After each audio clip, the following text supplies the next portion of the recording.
There are moments in life that ignite a lifetime of buried rage.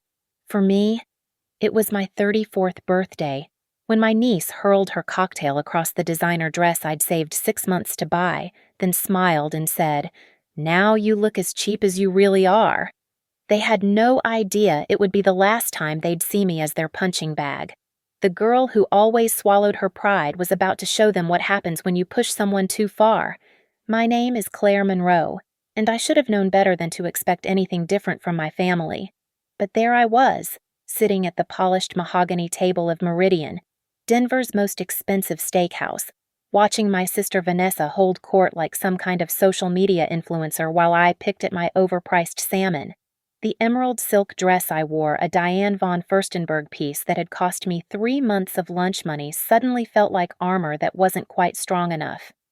"Claire works so hard at that little marketing job," Vanessa was saying to her husband Grant, her voice dripping with the kind of condescension she'd perfected since we were children. Though I still don't understand why she insists on driving that ancient Honda when she could lease something decent.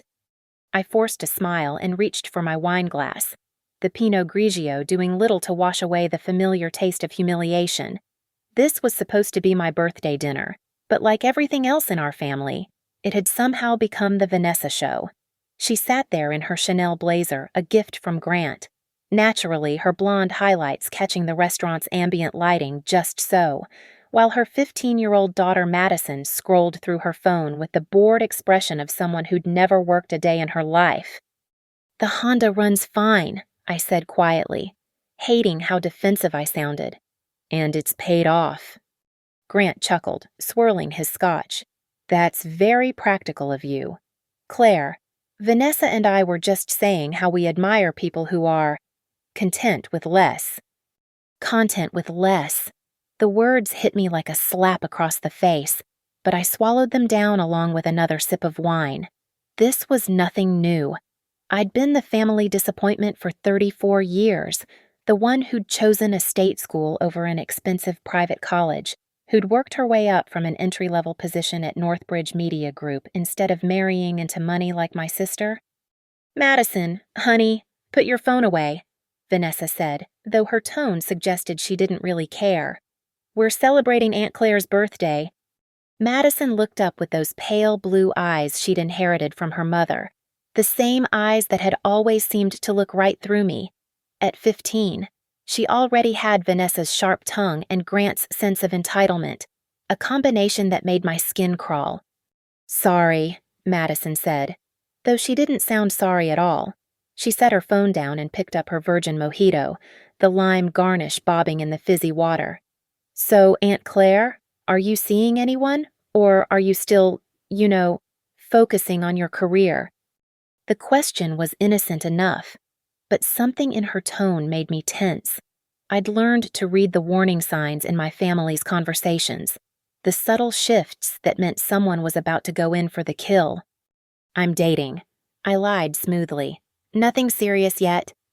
"That's probably for the best," Madison continued, stirring her drink with a little black straw. "I mean, you're getting kind of old to be picky. Mom says most guys your age are either divorced with kids or have serious issues." The table went quiet for a moment, and I felt heat creep up my neck. Vanessa didn't even have the decency to look embarrassed by her daughter's words, if anything. She seemed amused. "Madison," I said carefully, "that's not really—" "I'm just being honest," Madison interrupted, her voice taking on that particular teenage smugness that made me want to reach across the table. "Like, you're pretty and everything, but you dress kind of, I don't know, safe boring. Like, that dress is nice, but it's so basic." I looked down at my emerald dress, the one I'd saved for, the one that had made me feel confident when I'd put it on just 3 hours earlier. Now it felt like a costume, like I was playing dress-up in a life that didn't belong to me. "I think Claire looks lovely," my mother said from the head of the table, but her voice lacked conviction. She'd perfected the art of meaningless compliments over the years, saying just enough to maintain plausible deniability while never actually defending me. "Oh, totally," Madison said, and I should have recognized the gleam in her eyes. Should have seen what was coming. I mean, for someone on a budget, you really make the most of what you have. She stood up then, ostensibly to go to the bathroom, her mojito in hand. I was looking at my parents, trying to gauge whether they'd actually heard what their granddaughter had just said, when I felt the cold splash across my chest. The entire contents of Madison's drink ice, lime, mint, and all cascaded down the front of my dress, soaking through the silk and leaving dark stains that I knew would never come out. The restaurant seemed to freeze around us, other diners turning to stare at the spectacle. Madison stood there with the empty glass in her hand, a smile playing at the corners of her mouth. "Oops," she said, her voice carrying just far enough for the nearby tables to hear. "Sorry, Aunt Claire, but honestly, now you look as cheap as you really are." The silence that followed was deafening. I sat there, ice cubes sliding off my lap onto the expensive carpet, feeling the sticky sweetness of the mojito seeping through to my skin. My family, my parents, my sister, her husband, they all just stared. Not one of them moved to help me. Not one of them scolded Madison. And then Grant started to chuckle. "Kids, right," he said, shaking his head like this was all just harmless fun. "Madison, that wasn't very nice." But he was still smiling. They were all still smiling, like this was just another family anecdote they'd laugh about later, like my humiliation was entertainment. I stood up slowly, pieces of ice falling from my dress, and reached for my purse. "Excuse me," I said, my voice remarkably steady. "I need to clean up." As I walked toward the bathroom, I could hear Madison's voice behind me. "God, she's so dramatic. It's just a dress." But they were wrong. It wasn't just a dress.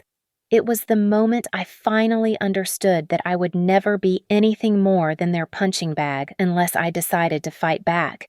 And as I stood in that marble-tiled bathroom, staring at my reflection in the mirror, my ruined dress, my mascara threatening to run, my face flushed with shame, I made a decision that would change everything. I was done being their victim. The pattern had been set long before Madison was even born. Growing up in Fort Collins, I learned early that in the Monroe family hierarchy, I would always be second best. Our parents owned Monroe Interiors, a mid-sized furniture store that had done well enough to put us in a nice colonial house with a 2-car garage and annual vacations to Yellowstone. But even as children, the rules were clear. Vanessa was the star, and I was the supporting cast. I still remember the Christmas morning when I was 12 and Vanessa was 14. I'd been saving my allowance for months to buy Mom a jewelry box I'd seen at the mall, nothing fancy. Just a wooden one with a little ballerina that spun when you opened it. I was so proud when she unwrapped it, watching her face light up as the tiny figure twirled to Für Elise. But then Vanessa presented her gift, a professional photo session she'd somehow convinced Dad to pay for, complete with matching outfits for the whole family. "Oh, Vanessa, this is so thoughtful," Mom had gushed, immediately setting my jewelry box aside to examine the gift certificate. "We'll finally have proper family portraits for the mantel." The jewelry box ended up in a drawer somewhere, forgotten within a week. The family portraits, however, dominated our living room for the next decade. That became the template for everything. When I made honor roll, it was nice. When Vanessa got the lead in the school play, it was extraordinary. When I earned a full academic scholarship to Colorado State University, it was practical. When Vanessa decided she wanted to study art at an expensive private college in California, it was an investment in her creative future. "Claire's always been so responsible," Dad would say, like responsibility was a consolation prize. "We never have to worry about her." What he meant was we never have to think about her. I worked 3 jobs during college tutoring math, working at the campus bookstore and waitressing at a diner that reeked of grease and broken dreams. I studied marketing because it seemed practical, because it promised a steady income and the kind of stability my parents valued. Meanwhile, Vanessa painted watercolors of flowers and dated boys whose trust funds could have bought my education twice over. When she dropped out junior year to marry Grant Whitmore, whose family owned half the commercial real estate in Denver, my parents threw them a wedding that cost more than my entire 4 years of tuition. I was maid of honor, of course, standing beside my sister in a peach bridesmaid dress that made me look jaundiced while she glowed in her Vera Wang gown.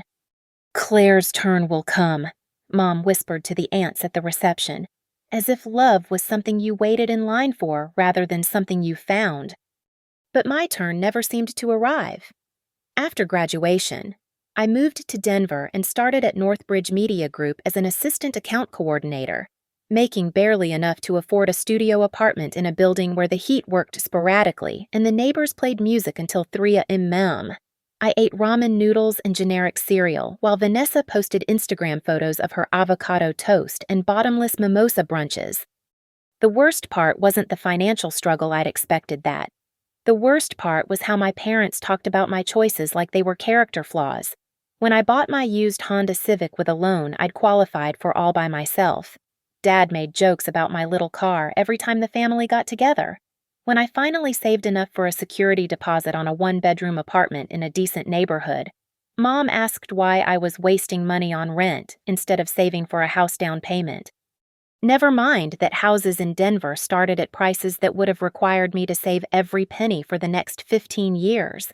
Never mind that Vanessa's house, a sprawling Tudor in Cherry Hills Village, had been a wedding gift from Grant's parents. "Claire's building character," Grant would say whenever the subject came up, his tone suggesting that character was something only poor people needed. By my late 20s, I'd stopped trying to compete. I threw myself into work instead, climbing the ladder at Northbridge one careful rung at a time. I earned promotions through late nights and weekend campaigns, through pitches that won us clients and strategies that exceeded expectations. When I was finally promoted to senior marketing manager at 31, I'd thought maybe finally my parents would see me as more than their reliable, forgettable daughter. The celebration dinner they threw me lasted exactly 45 minutes before the conversation turned to Vanessa's latest redecorating project. Madison had just turned 12, and according to my sister, was already showing such sophisticated taste in helping choose fabrics for the guest bedrooms. "She has your eye for style," Mom told Vanessa, and I felt something small and bitter take root in my chest. I'd learned not to mention my professional wins unless directly asked. The time I'd landed the Brennan Industries account, our biggest client, became a 5-minute conversation before shifting to Madison's piano recital. The award I'd won for the best integrated marketing campaign in Colorado got less attention than Vanessa's decision to switch from yoga to Pilates. It wasn't that they were cruel. Exactly. They simply saw me as the family workhorse, dependable, steady, unremarkable. The daughter who would always be fine on her own, who didn't need praise or attention or celebration because she was so naturally capable of taking care of herself. What they didn't understand was that being seen as capable wasn't the same as being seen at all. Madison had grown up watching this dynamic, absorbing the family's casual dismissal of my accomplishments like secondhand smoke. At 15, she'd perfected her mother's talent for backhanded compliments and her grandfather's knack for making my successes sound small. She was already more sophisticated than I'd been at her age, more worldly, more entitled to take up space in any room she entered.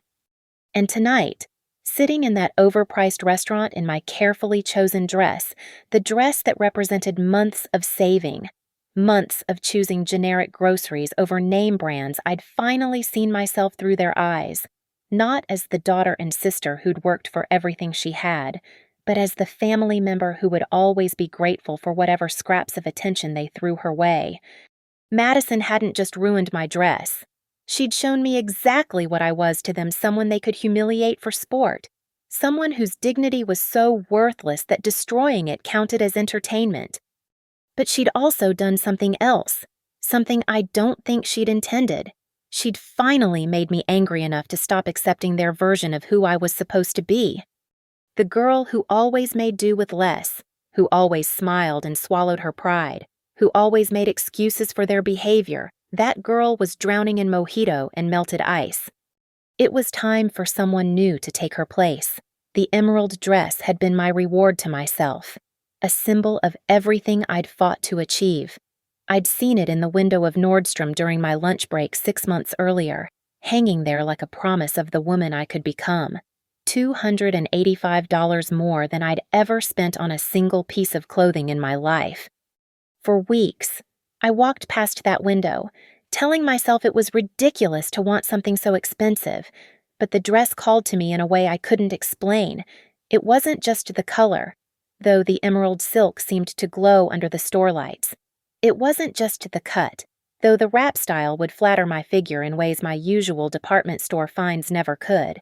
It was what the dress represented, the idea that I could be someone worth beautiful things. So I'd started saving. $5 here, $10 there. I packed lunches instead of buying the overpriced salads from the deli downstairs. I made coffee at home instead of stopping at Starbucks. I walked to work when the weather was nice instead of taking the bus. Every small sacrifice went into a mason jar I kept on my kitchen counter, watching the bills accumulate like layers of determination. When I finally had enough, I'd taken a long lunch and marched into Nordstrom with the cash in my wallet, hands slightly shaking as I asked the sales associate to ring up the dress.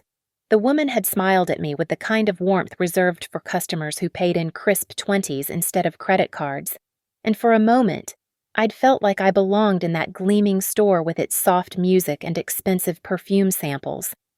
I'd worn the dress tonight because I'd wanted them to see me differently, not Claire the dependable, Claire the practical, Claire who always made do with less. I'd wanted them to see Claire who could afford beautiful things, Claire who deserved to take up space, Claire who was worth celebrating. The irony wasn't lost on me now as I sat in my Honda Civic in the restaurant parking lot, the ruined dress clinging to my skin like a second humiliation. The fabric that had once made me feel powerful now felt like evidence of my own foolishness.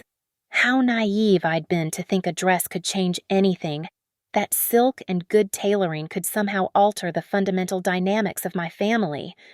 "Promoted again," Vanessa had said earlier in the evening, her voice carrying that particular tone she reserved for my achievements, impressed despite herself, but determined not to show it too much. That's what, the third time in 5 years. "Fourth," I'd corrected quietly, though I should have known better than to keep score.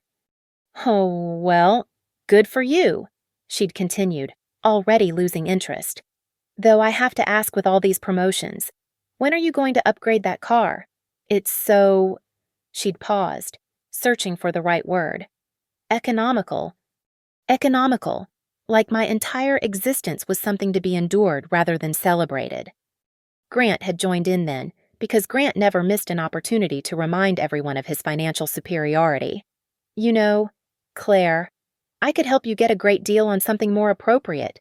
I know people at all the luxury dealerships." More appropriate, as if my Honda, which I'd bought myself and paid off ahead of schedule, was somehow embarrassing to them, as if my careful budgeting and responsible choices were character flaws rather than strengths.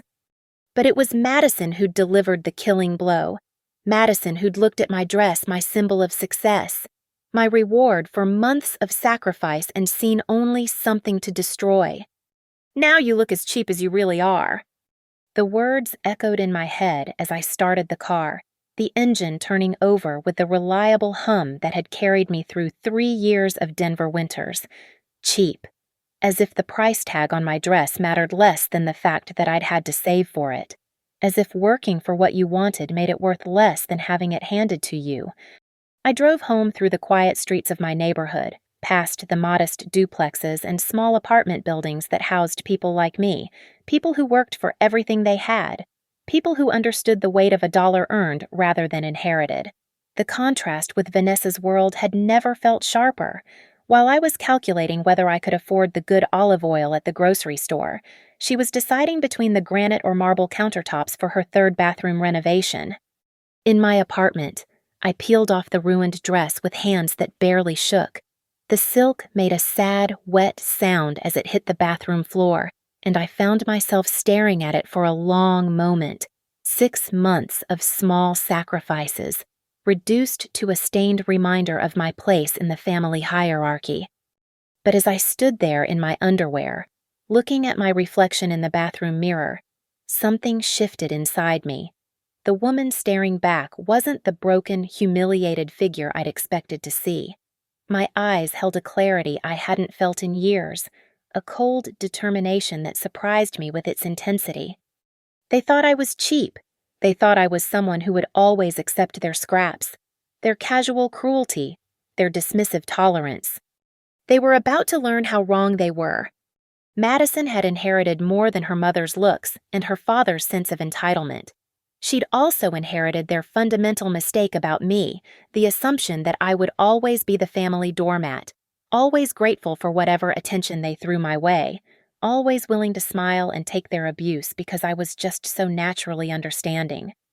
But understanding and accepting weren't the same thing, and I'd been understanding for 34 years without getting anything in return except more reasons to keep my mouth shut and my expectations low. I picked up the dress from the bathroom floor, holding the ruined silk in my hands. The dry cleaner might be able to save it, or they might not, but it didn't matter anymore. This dress had served its purpose not as a symbol of my success, but as the final straw that broke my willingness to be their victim. Tomorrow, I would start planning, not my next outfit or my next attempt to impress them, but my response to 3 decades of being treated like I was grateful for their tolerance. Madison wanted to see cheap. Vanessa wanted to feel superior. Grant wanted to condescend to the poor relations. I was about to give them a masterclass in just how expensive underestimating someone could be. The dress might be ruined, but I was just getting started. The transformation began at 6:15 the next morning, sitting at my kitchen table with my laptop and a cup of coffee that had gone cold while I worked. If my family thought I was just the reliable marketing drone who made do with less, they'd clearly forgotten what skills that marketing drone had developed over the years. Research wasn't just part of my job, it was my specialty. Grant Whitmore had always been careful to project success, but in my experience, the people who worked hardest to appear wealthy were often the ones with the most to hide. I started with the basics: public records, business filings, anything that was legally accessible to anyone with patience and an internet connection. Whitmore Development Group had been incorporated 12 years ago, right around the time Grant married Vanessa. On paper, it looked impressive: commercial properties throughout the Denver metro area, residential developments in the suburbs, the kind of portfolio that suggested serious money. But as I dug deeper, patterns began to emerge that made my pulse quicken. The company had been refinancing properties at an alarming rate over the past 3 years. Not unusual in itself, plenty of legitimate businesses restructured debt to take advantage of better interest rates. But Grant's refinancing seemed less about optimization and more about desperation. Properties that should have been generating steady income were being leveraged and re-leveraged, their equity extracted like blood from a stone. I cross-referenced the addresses with county records, building permits, and tax assessments. What I found made me smile for the first time since Madison had destroyed my dress. Several of Grant's supposedly high-value properties had significant code violations that had been temporarily deferred through a combination of legal maneuvering and what appeared to be strategically timed political donations. The kind of violations that could shut down a building if the right person decided to push the issue. But the real treasure was buried in the Denver Business Journal archives, in a small article from 8 months ago that most people probably skimmed right past. Whitmore Development Group was being investigated by the Colorado Department of Revenue for potential tax evasion related to property classifications. The investigation was ongoing, which meant Grant was living on borrowed time, hoping his lawyers could make the problem disappear before it destroyed his reputation. I made careful notes, saving screenshots and documenting everything with the methodical precision I brought to my marketing campaigns. This wasn't emotional revenge, this was strategic warfare, and I intended to win. Vanessa was easier to research because she documented her own weaknesses on social media. Her Instagram account was a catalog of excess designer handbags, spa days, shopping trips to Aspen, elaborate dinner parties that must have cost more than I made in a month. But it was her tagged locations and carefully curated lifestyle posts that told the real story. I reached out to Rachel Torres, my college roommate who'd gone to law school and now worked for a firm specializing in financial crimes. We'd kept in touch over the years, meeting for drinks every few months, but she didn't know the details of my family dynamics. That was about to change. "I need a favor," I told her over lunch at a quiet bistro downtown, sliding a folder across the table. "And I need absolute discretion." Rachel flipped through my research, her eyebrows rising higher with each page. As a forensic accountant turned attorney, she knew how to read between the lines of financial documents better than almost anyone. "This is impressive work," she said finally, "and deeply concerning. How did you get access to some of these records?" "Everything here is public information," I said carefully. "I just knew where to look." "Your brother-in-law is in serious trouble," Rachel continued, her voice low. "These refinancing patterns, the code violations, the tax investigation. It's like a perfect storm of financial misconduct. And your sister." She paused, studying Vanessa's credit card statements that I'd obtained through a contact at the bank where my parents did business. "She's spending like someone who doesn't understand that money can run out." "How much trouble?" I asked. "Criminal charges if the tax investigation goes the wrong way, bankruptcy if those properties get condemned, complete financial ruin if both happen simultaneously." Rachel closed the folder and looked at me with a mixture of admiration and concern. "Claire, what exactly are you planning to do with this information?" I took a sip of my water, buying time to choose my words carefully. "I'm planning to make sure the truth comes to light. My family has spent 34 years treating me like I'm worth less than nothing. Last night, my 15-year-old niece threw a drink on me and called me cheap in front of a restaurant full of people, and not one of them defended me. They laughed." Rachel's expression hardened. She'd met my family at college events, had seen enough of their dynamics to understand what I wasn't saying outright. You know I can't be directly involved in anything that could be construed as harassment or blackmail," she said professionally. Then, after a pause, she added more quietly, "But if certain information were to find its way to the appropriate authorities through anonymous channels, and if that information happened to accelerate existing investigations, well, that would just be civic duty." "Hypothetically speaking," I agreed. "Hypothetically," she handed me a business card with handwritten notes on the back. "These are the direct contacts for the investigators already looking into your brother-in-law's business practices. They'd be very interested in additional documentation that supports their case." Over the next 2 weeks, I became a woman obsessed. Every evening after work, every weekend morning, I gathered more evidence. I discovered that Grant had been using shell companies to hide assets, that Vanessa had been using her parents' credit to support her spending habits, that Madison's private school tuition was 3 months behind. Most damning of all, I found the recordings. My parents had always been proud of their new smart home system, complete with security cameras and voice-activated assistants. What they didn't realize was that the cloud storage for their system was linked to an email account I still had access to from when I'd helped them set it up last Christmas.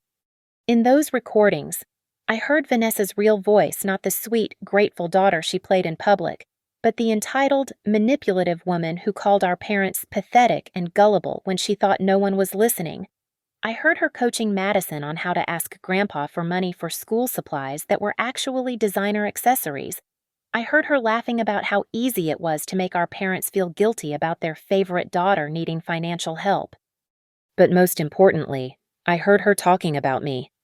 "Claire's so desperate for approval," Vanessa had said to Grant just 3 days after my birthday disaster.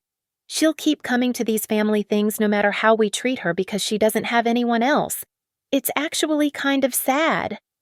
Grant's response had been even worse. "Well, someone in the family has to be the failure. Better her than us."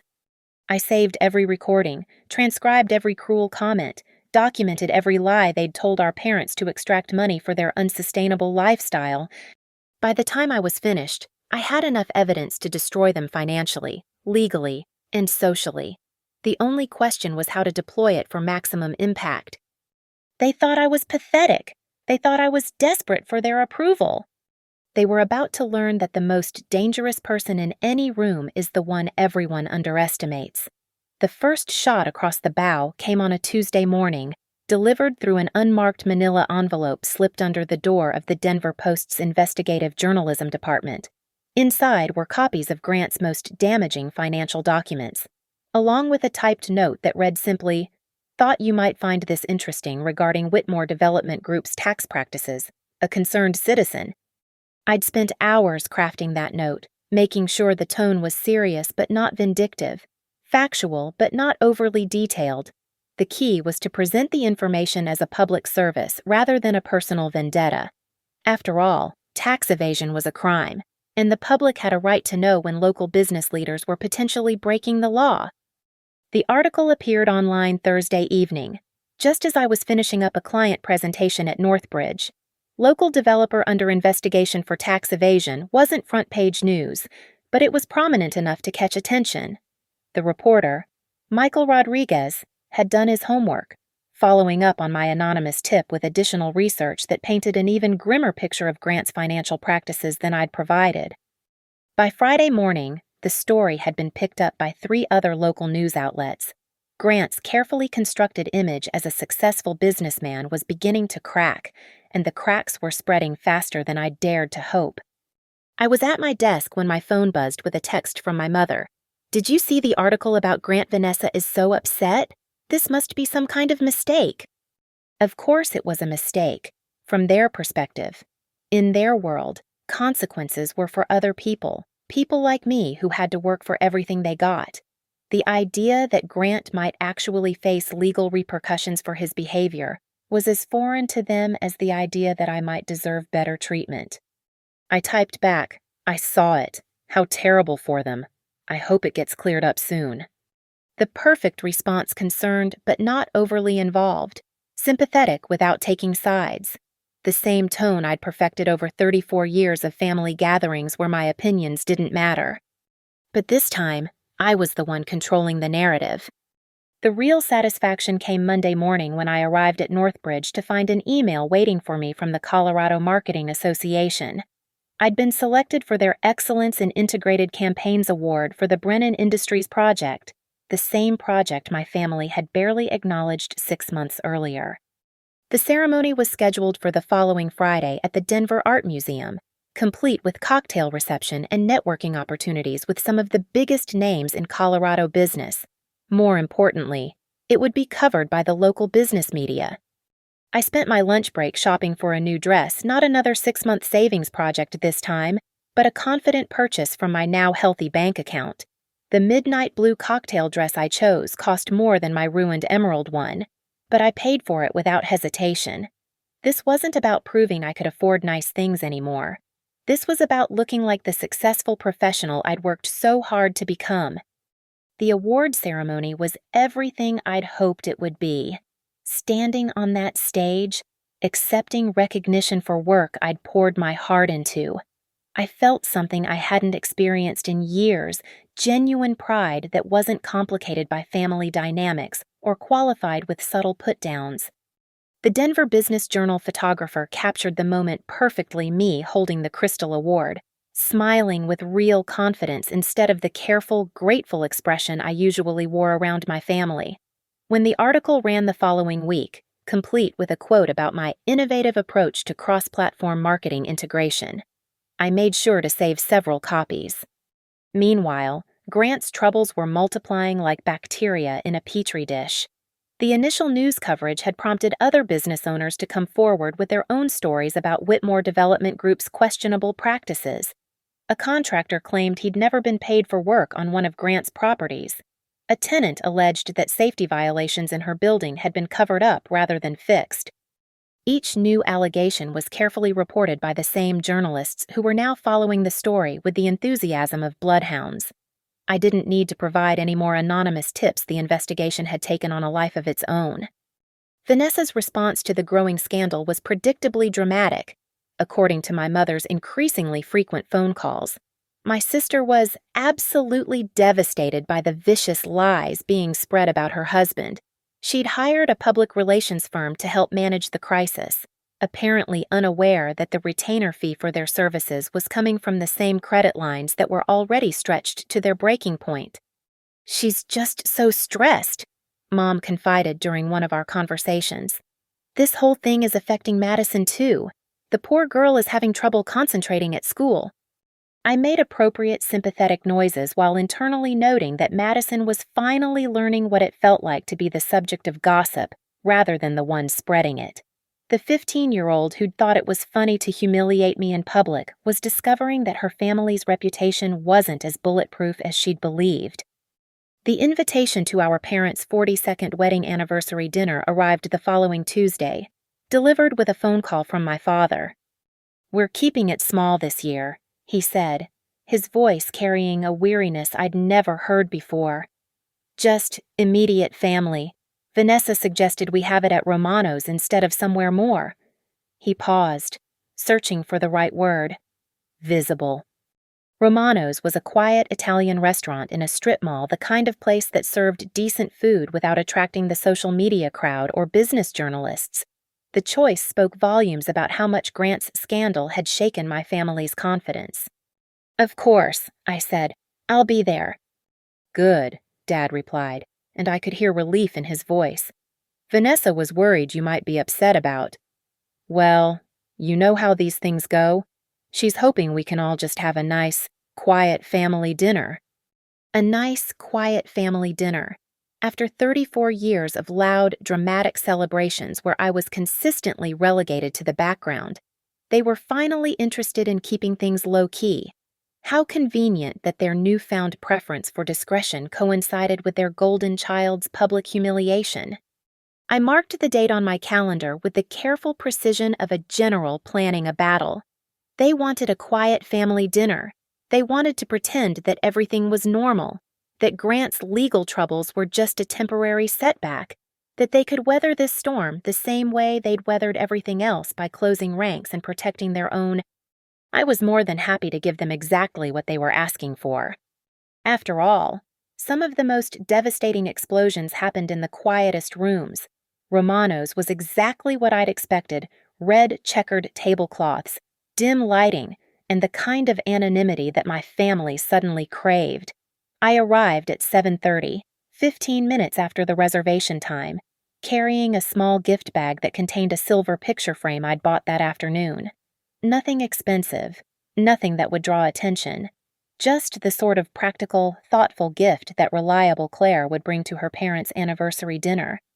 The hostess led me to a corner booth where my family was already seated, their faces wearing the careful composure of people trying very hard to appear normal. Dad looked older than I remembered, the stress of the past few weeks etched in new lines around his eyes. Mom kept fidgeting with her napkin, folding and refolding it with nervous energy. But it was Vanessa who drew my attention. My sister, usually immaculate in her designer clothes and perfect makeup, looked almost fragile tonight. Her Chanel blazer hung a little loose on her frame, and there were dark circles under her eyes that no amount of concealer could completely hide. Grant sat beside her with the rigid posture of a man trying to project confidence he didn't feel. Madison slouched in her chair, scrolling through her phone with the practiced indifference of a teenager. But I caught her glancing up at me when she thought I wasn't looking. The girl who'd thrown her drink on my dress 6 weeks ago now seemed smaller somehow, less certain of her place in the world. "Claire." Mom's voice was bright with forced cheerfulness. "You look wonderful. Is that a new dress?" I smoothed the navy sheath dress I'd chosen carefully for tonight, professional but not flashy. Expensive, but not obviously so. "Thank you. And happy anniversary. 42 years is incredible." I handed over the gift bag, watching as Mom unwrapped the frame with genuine pleasure.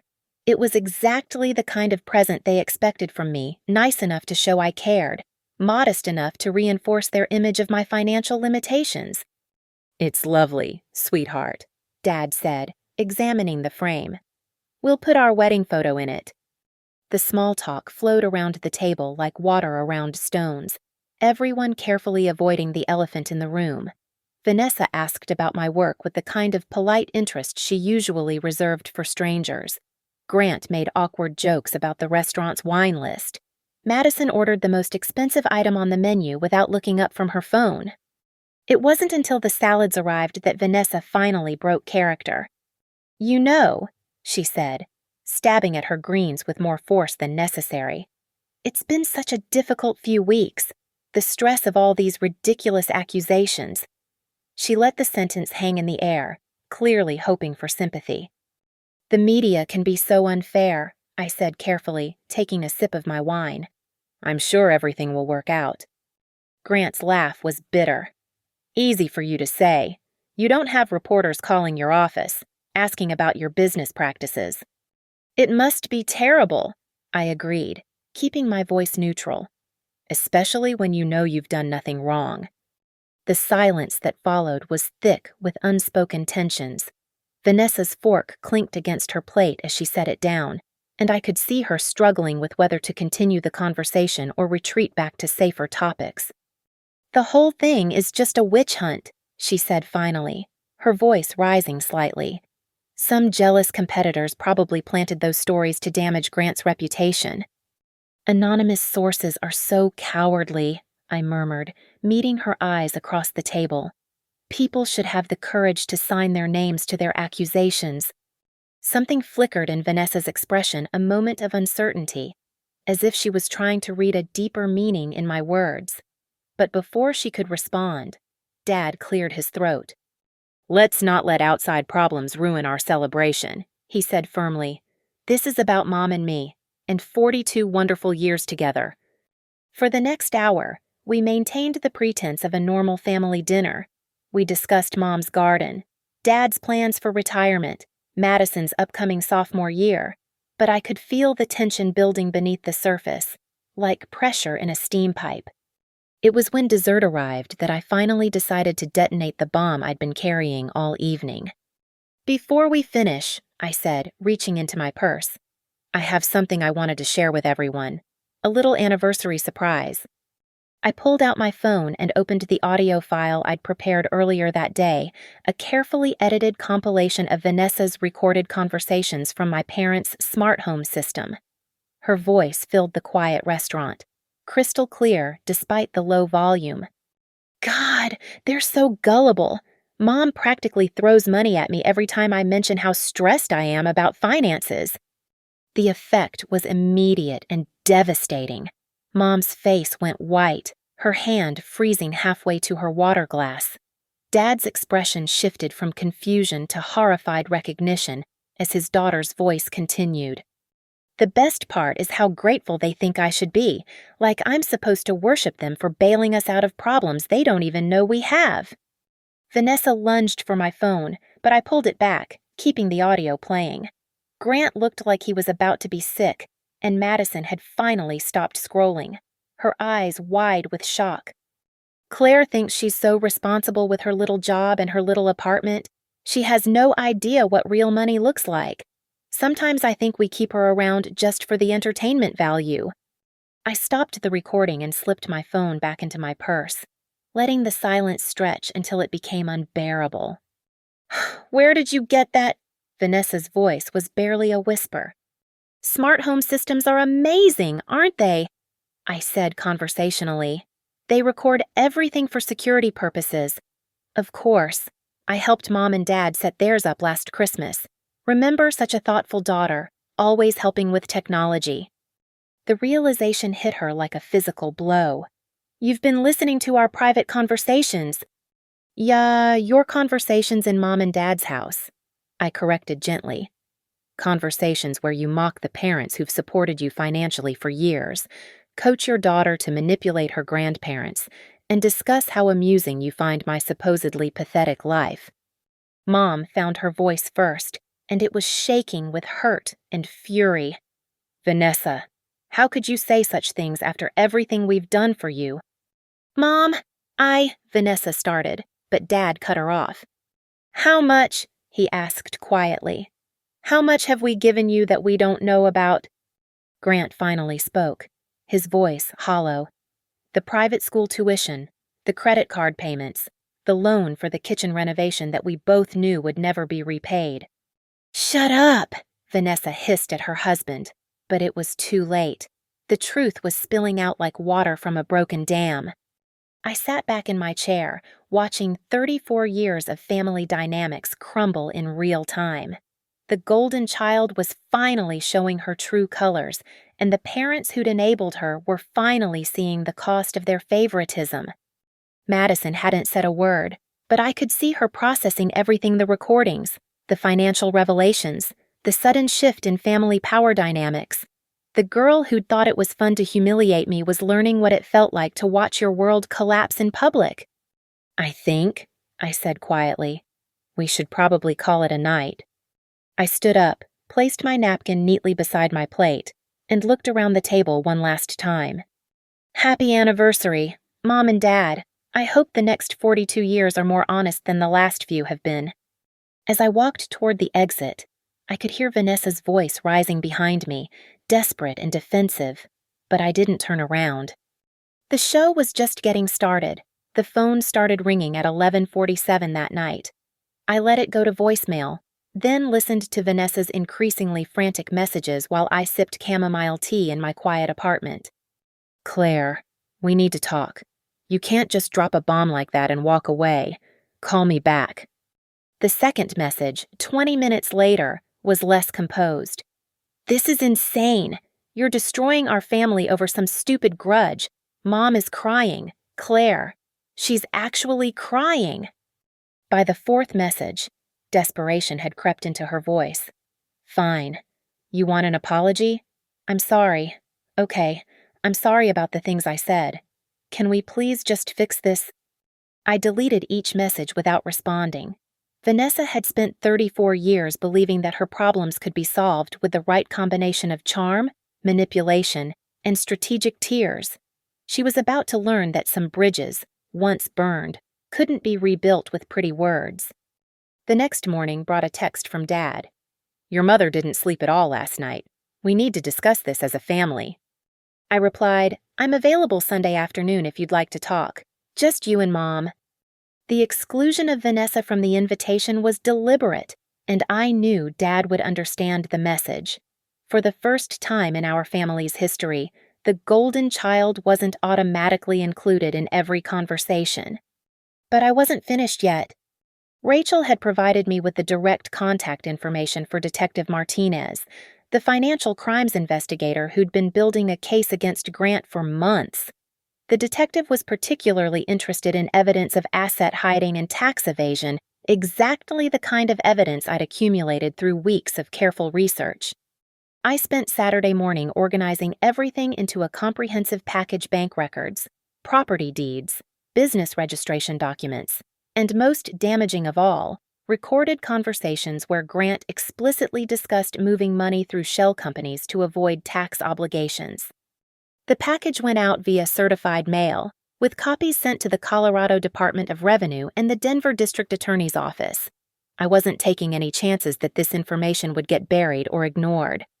My phone buzzed with another text from Vanessa. Grant says you've been sending information to the police.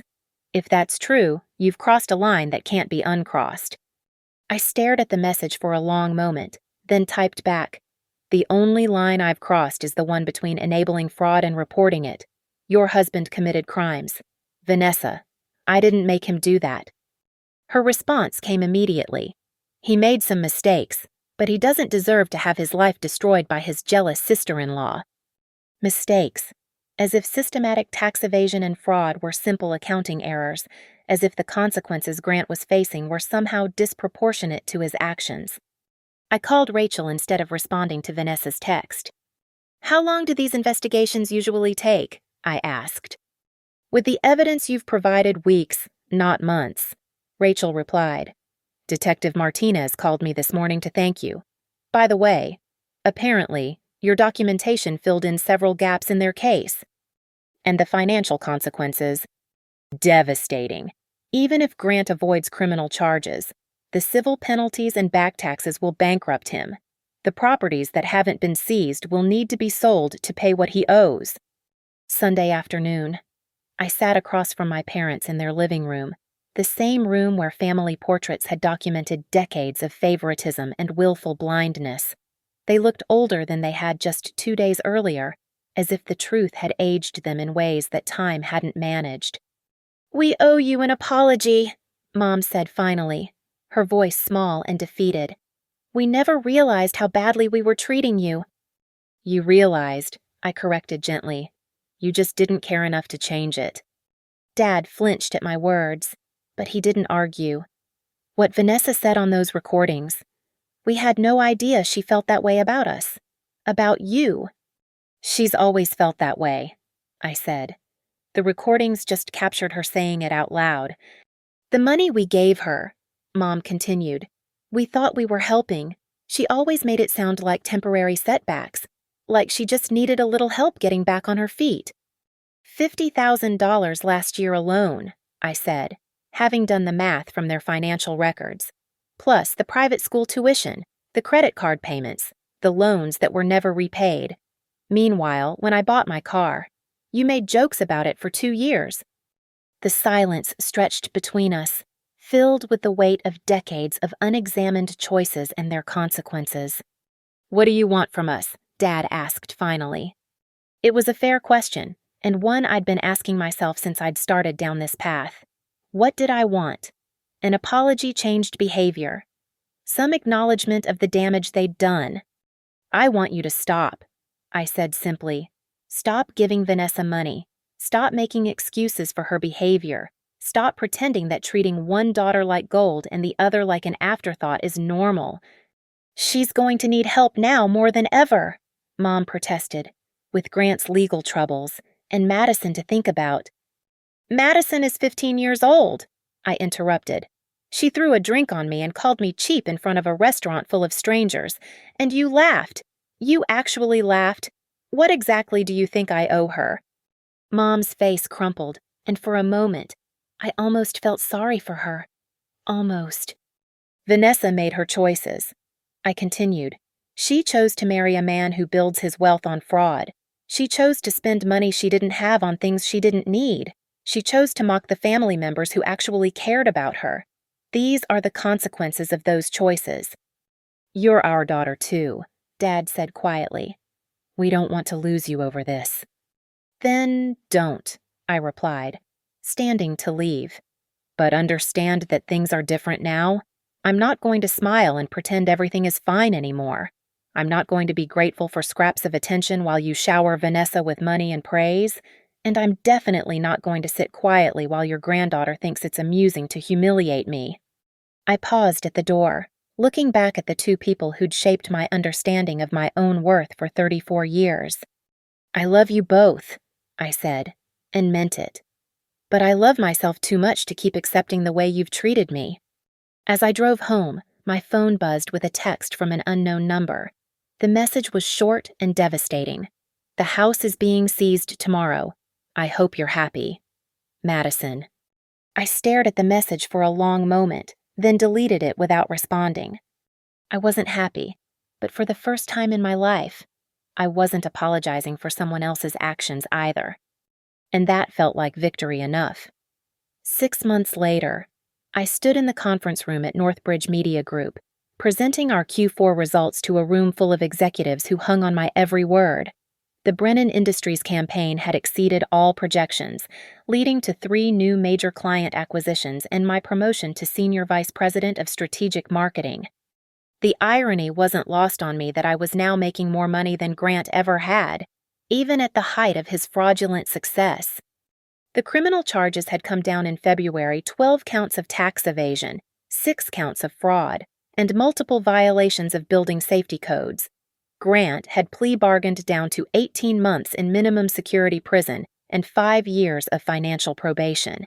The Cherry Hills Village house had been seized to pay back taxes and penalties, along with most of their other assets. Vanessa had moved back in with our parents, a bitter twist that I'm sure she never saw coming. Madison was finishing her sophomore year at public school, having discovered that the world didn't revolve around her designer handbags and sense of entitlement. My relationship with my parents had evolved into something more honest, if more distant. They still called every few weeks, but the conversations were careful now, marked by an awareness that their words had consequences. They'd stopped giving Vanessa money after I'd made it clear that continuing to enable her would mean losing me entirely. The last time I'd seen my sister was at the grocery store 3 weeks ago. She'd been using coupons and shopping the discount brands, her formerly perfect appearance replaced by the tired look of someone learning to live within her means for the first time. She'd seen me across the produce section but hadn't approached, and I'd respected that distance. Some wounds take time to heal, if they heal at all. Madison had surprised me by reaching out directly 2 months ago, asking if we could meet for coffee. The conversation had been awkward and stilted, but she'd managed something that sounded like an apology for the restaurant incident. She was working part-time at a local coffee shop now, saving money for college since the trust fund that was supposed to pay for her education had been seized along with everything else. "I didn't understand," she'd said quietly, stirring sugar into her latte with hands that no longer wore expensive rings. "I thought you were just, I don't know, I thought you were supposed to take it." "No one is supposed to take it," I'd replied. "That's the lesson your mother never learned." I hadn't forgiven her, not entirely, but I'd seen something in her eyes that day that gave me hope.